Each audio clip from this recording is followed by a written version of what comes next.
How can housing be made sustainable? By myself, Jasper Whitney. So, what is sustainable home design? There are three different categories when talking about sustainable home design. Breaks down into building design, conservation of resources, and alternative materials.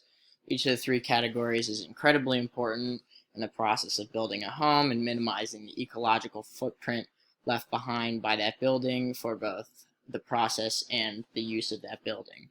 So whether that be a home, minimizing the ecological footprint of the actual build, and then minimizing the footprint of the house in use. So building design is entirely up to the architect. It is the way that they choose to create the house.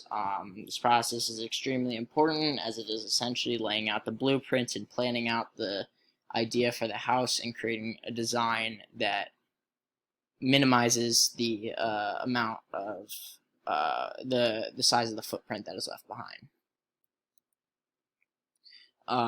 Conservation of resources is also incredibly important. So conservation of resources helps reduce the total amount of resources that a building uses. So these efforts help cut the amount of water, energy, materials, etc. used by the building. For example, we'll look at the gray water example here. So the building could use recycled water, also known as gray water, as irrigation for the gardens. So if you look at our diagram here, the gray water is collected, shower, bath, washing machine, sink, etc. It goes down, is filtered.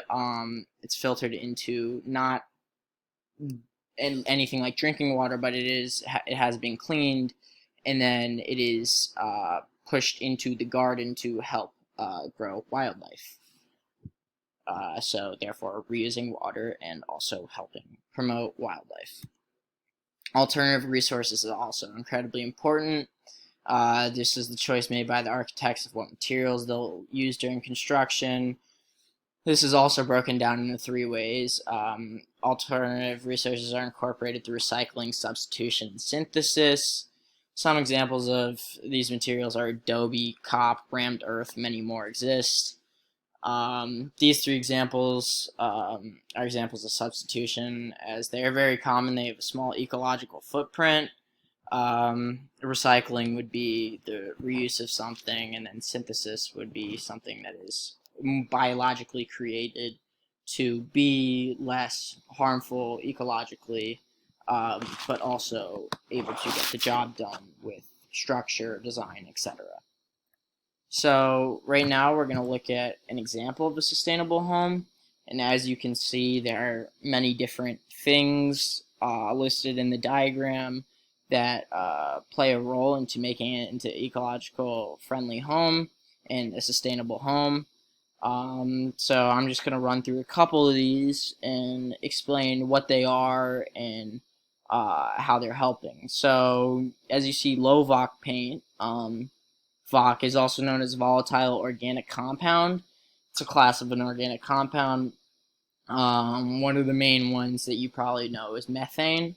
But these organic compounds can pose danger to both human and environmental health. So by using low VOC paints, it'll reduce the risk of the impacts if this paint were to have a compound that were harmful to either a human or the environment. And also just by using lower amounts of it, you're reducing the risk of having a compound that is harmful.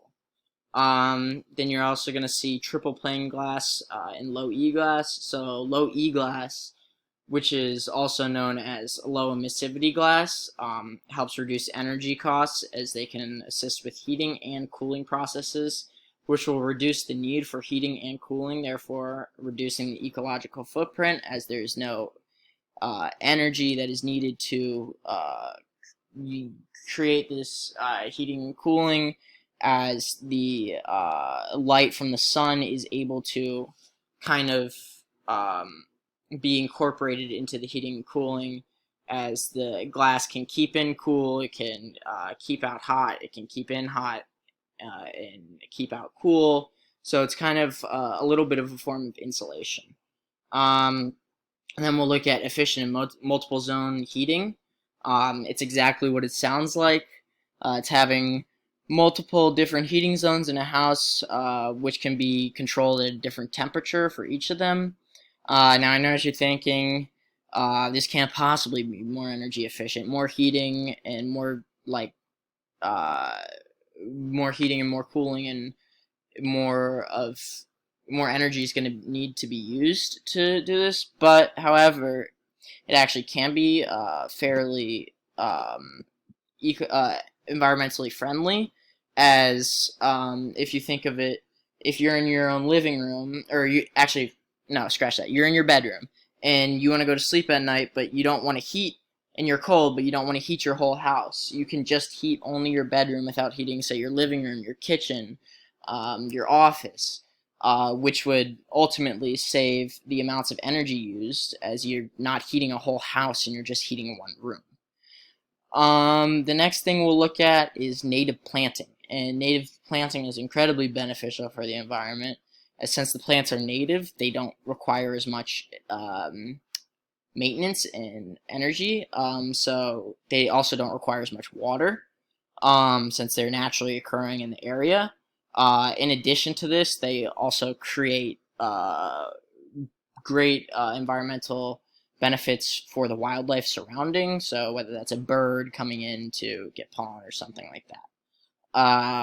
And then the next thing we'll look at is recycled material siting.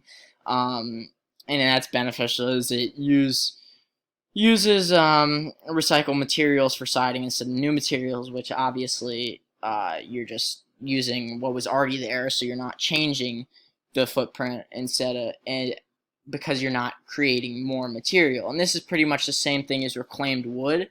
And reclaimed wood is basically wood that's taken from old factories and whatnot, and basically refurbished and put into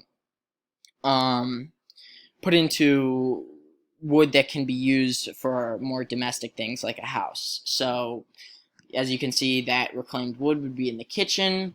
An Energy Star, while I'm on the kitchen, Energy Star isn't actually the name of a process. It's just, the name of a bunch of appliances and stuff. So, but very, environmentally friendly processes. So it's like, a refrigerator.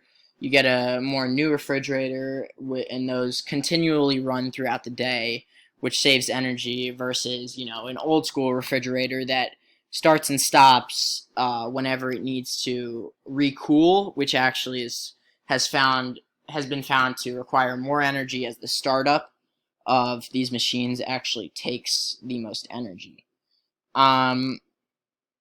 So basically, you have all of these together, which creates all of these factors that I've listed that come together to create a sustainable home design. So as you can see, it's incredibly beneficial to the environment. However, some of these things can run you a little bit more pricey. As like, the low E glass is known to be a little bit more expensive. However, that's not the case for all of this. Some of it's actually cheaper. I mean, using recycled material is both cheaper and more beneficial for the environment. So all in all, sustainable home design is very important. And it can be incorporated fairly easily just through the use of these various different things. And if it were to become widely adopted, as a nation, as as a collective, as a human race, it would be incredibly beneficial for the environment. So here's my works cited, and thank you.